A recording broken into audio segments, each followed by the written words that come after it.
Il est une terre où le soleil se lève sur les clochers, où le vent glisse entre les champs d'or et de lavande, où chaque pierre semble porter la trace d'une prière.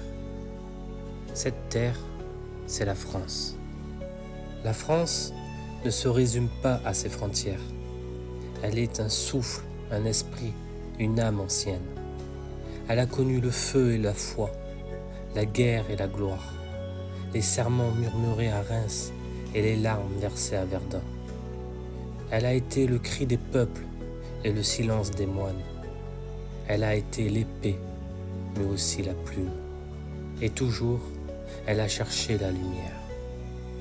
Sous le manteau des siècles, on entend encore le pas de ses rois, le chant de ses troubadours, le courage de ses saints et la voix des humbles qui ont bâti son visage.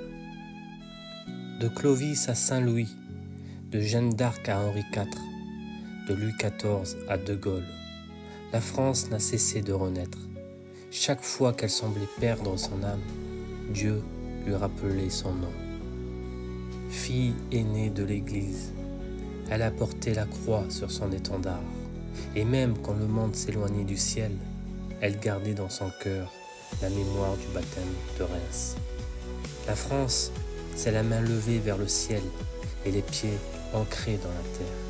C'est un pays fait de prières et de batailles, de cloches et de canons, de silence et de chants.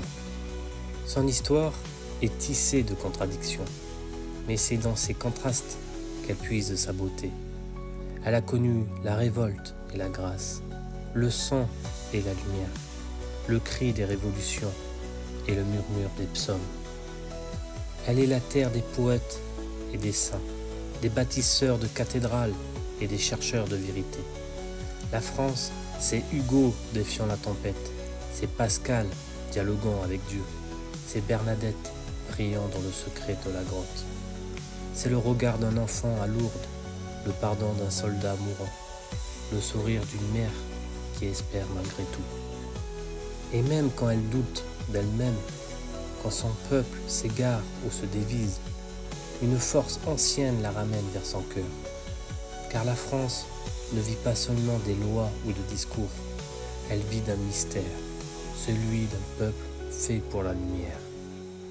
Elle est née d'un baptême, et ce baptême coule encore dans ses veines, comme une source qu'aucune sécheresse ne peut tarir.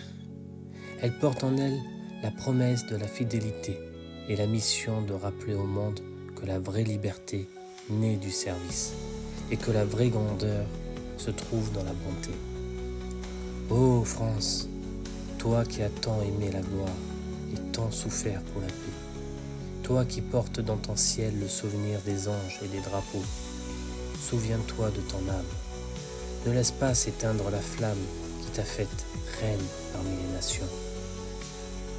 Reviens à ce que tu es, une voix d'espérance, un phare dans la nuit, un cœur qui bat pour la justice, la beauté et la foi.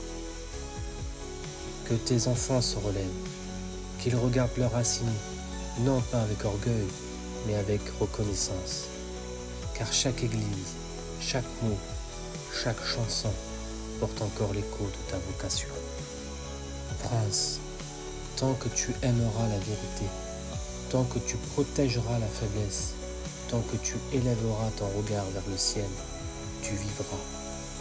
Et dans le souffle des siècles, quand d'autres empires auront disparu, on redira ton nom avec émotion et respect, car tu auras su garder ton âme.